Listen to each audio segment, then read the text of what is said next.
एक आदमी मंदिर में सेवक था। उसका काम मंदिर की साफ सफाई करना था। भक्तों और श्रद्धालुओं द्वारा दिए गए दान में से थोड़ा बहुत उसे मंदिर के पुजारी द्वारा दे दिया जाता। इसी से उसकी गुजर बसर चल रही थी। वह अपनी जिंदगी से बहुत परेशान और दुखी था। मंदिर में काम करते करते वह दिन भर अपनी जिंदगी को लेकर शिकायतें करता रहता था। एक दिन शिकायत करते हुए वह भगवान से बोला, भगवान जी, आपकी जिंदगी कितनी आसान है। आपको बस एक जगह आराम से खड़े रहना होता है। मेरी जिंदगी को देखो, कितनी कठिन जिंदगी जी रहा हूँ मैं। दिन भर कड़ी मेहनत करता हूँ, तब कहीं 2 वक्त की रोटी नसीब हो पाती है। काश मेरी जिंदगी भी आपकी तरह होती। उसकी बात सुनकर भगवान बोले, तुम जैसा सोच रहे हो वैसा नहीं है। मेरी जगह रहना बिल्कुल आसान नहीं है। मुझे बहुत सारी चीजें देखनी पड़ती है, बहुत सी व्यवस्थाएं करनी पड़ती है। ये हर किसी के बस की बात नहीं है। मंदिर का सेवक बोला, भगवान जी, कैसी बात कर रहे हैं आपका काम आसान ही तो है। आपकी तरह तो मैं भी दिन भर खड़े रह सकता हूँ। इसमें कौन सी बड़ी बात है। भगवान बोले, तुम नहीं कर पाओगे। इस काम में बहुत धैर्य की आवश्यकता पड़ती है। मंदिर का सेवक जिद करने लगा, मैं जरूर कर पाऊंगा। आप मुझे एक दिन अपनी जिंदगी जीने दीजिए। आप जैसा बताएंगे मैं वैसा ही करूंगा। उसकी जिद के आगे भगवान मान गए और बोले, ठीक है, आज पूरा दिन तुम मेरी जिंदगी जियो। मैं तुम्हारी जिंदगी जीता हूँ, लेकिन मेरी जिंदगी जीने के लिए तुम्हें कुछ शर्तें माननी होंगी। सेवक बोला, मैं हर शर्त मानने को तैयार हूँ। भगवान जी बोले, ठीक है, तो ध्यान से सुनो। मंदिर में दिन भर बहुत से लोग आएंगे और तुमसे बहुत कुछ कहेंगे। कुछ तुम्हें अच्छा बोलेंगे तो कुछ बुरा। तुम्हें हर किसी की बात चुपचाप एक जगह मूर्ति की तरह खड़े रहकर धैर्य के साथ सुननी है और उन पर कोई प्रतिक्रिया नहीं देनी है। सेवक मान गया। भगवान और उस सेवक ने अपनी जिंदगी एक दिन के लिए आपस में बदल ली। सेवक भगवान की जगह मूर्ति बनकर खड़ा हो गया। भगवान मंदिर की साफ सफाई का काम निपटाकर वहां से चले गए। कुछ समय बीतने के बाद मंदिर में एक धनी व्यापारी आया। भगवान से प्रार्थना करते हुए वह बोला, भगवान जी, मैं एक नई फैक्ट्री लगा रहा हूँ। मुझे आशीर्वाद दीजिए कि यह फैक्ट्री अच्छी तरह चले और मैं इससे अच्छा मुनाफा कमाऊं। प्रार्थना करने के बाद जैसे ही वह प्रणाम करने के लिए नीचे झुका तो उसका बटुआ गिर गया और जब वह वहां से जाने लगा तो भगवान की जगह खड़े मंदिर के सेवक के मन में विचार आया कि उसे बता दे कि उसका बटुआ गिर गया है, लेकिन शर्त अनुसार उसे चुप रहना था। इसलिए वह कुछ नहीं बोला और खामोश खड़ा रहा। इसके तुरंत बाद एक गरीब आदमी वहां आया और वो भगवान से बोला, भगवान जी, बहुत गरीबी में जीवन काट रहा हूँ। परिवार का पेट पालना है, माँ की दवाई की व्यवस्था करनी है। समझ नहीं पा रहा हूँ कि इतना सब कैसे करूँ।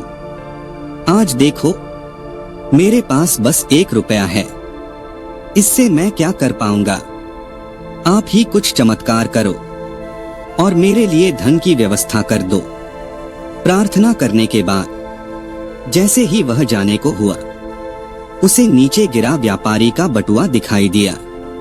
उसने बटुआ उठा लिया और भगवान को धन्यवाद देते हुए बोला, भगवान जी, आप धन्य है।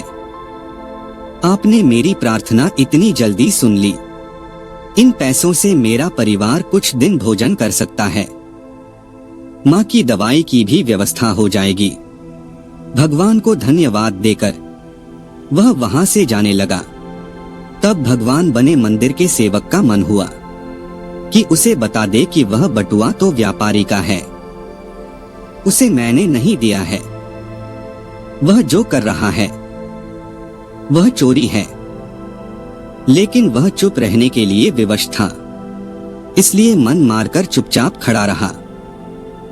मंदिर में आने वाला तीसरा व्यक्ति एक नाविक था। वह 15 दिन के लिए समुद्री यात्रा पर जा रहा था। भगवान से उसने प्रार्थना की कि उसकी यात्रा सुरक्षित रहे और वह सकुशल वापस आ सके। वह प्रार्थना कर ही रहा था कि धनी व्यापारी वहां आ गया। वह अपने साथ पुलिस भी लेकर आया था। नाविक को देखकर वह पुलिस से बोला, मेरे बाद ये मंदिर में आया है, जरूर इसने ही मेरा बटुआ चुराया होगा, आप इसे गिरफ्तार कर लीजिए। पुलिस नाविक को पकड़कर ले जाने लगी। भगवान बने आदमी को अपने सामने होता हुआ ये अन्याय सहन नहीं हुआ। शर्त अनुसार उसे चुप रहना था, लेकिन उसे लगा कि बहुत गलत हो चुका है। यदि अब मैं चुप रहा तो एक बेकसूर आदमी को व्यर्थ में ही सजा भुगतनी पड़ेगी। उसने अपनी चुप्पी तोड़ते हुए कहा, आप गलत व्यक्ति को पकड़कर ले जा रहे हैं। ये बटुआ इस नाविक ने नहीं, बल्कि इसके पहले आए गरीब व्यक्ति ने चुराया है। मैं भगवान हूं और मैंने सब देखा है। पुलिस भगवान की बात कैसे नहीं मानती। उनकी बात मानकर उन्होंने नाविक को छोड़ दिया और उस गरीब आदमी को पकड़ लिया जिसने बटुआ लिया था। शाम को जब भगवान वापस आए तो मंदिर के सेवक ने पूरे दिन का वृतांत सुनाते हुए उन्हें गर्व के साथ बताया कि आज मैंने एक व्यक्ति के साथ अन्याय होने से रोका है। देखिए, आपकी जिंदगी जीकर आज मैंने कितना अच्छा काम किया है। उसकी बात सुनकर भगवान बोले, ये तुमने क्या किया? मैंने तुमसे कहा था कि चुपचाप मूर्ति बनकर खड़े रहना, लेकिन वैसा न करके तुमने मेरी पूरी योजना पर पानी फेर दिया। उस धनी व्यापारी ने बुरे कर्मों द्वारा इतना धन कमाया है। यदि उसमें से कुछ पैसे गरीब आदमी को मिल जाते तो उसका भला हो जाता और व्यापारी के पाप भी कुछ कम हो जाते। जिस नाविक को तुमने समुद्री यात्रा पर भेज दिया है, अब वह जीवित वापस नहीं आ पाएगा। समुद्र में बहुत बड़ा तूफान आने वाला है। यदि वह कुछ दिन जेल में रहता तो कम से कम बच जाता। सेवक को यह सुनकर एहसास हुआ कि वह तो बस वही देख पा रहा था जो आंखों के सामने हो रहा था। उन सबके पीछे की वास्तविकता को वह देख ही नहीं पा रहा था। जबकि भगवान जीवन के हर पहलू पर विचार कर अपनी योजना बनाते हैं और लोगों के जीवन को चलाते हैं। दोस्तों, हम सबके जीवन में भी ऐसे बहुत से पल आते हैं जब हमारे अनुसार कोई कार्य नहीं होता और हम भगवान की योजनाओं को समझ नहीं पाते। जब हमारे साथ कुछ गलत हो रहा होता है या हमारे हिसाब से कुछ नहीं होता तो अपना धैर्य खोकर हम भगवान को दोष देने लगते हैं। हम ये समझ नहीं पाते कि इन सब के पीछे भगवान की कोई न कोई योजना छुपी हुई होगी। ऐसे समय में हमें भगवान पर विश्वास रखकर धैर्य धारण करने की आवश्यकता है। इसलिए चिंता न करें।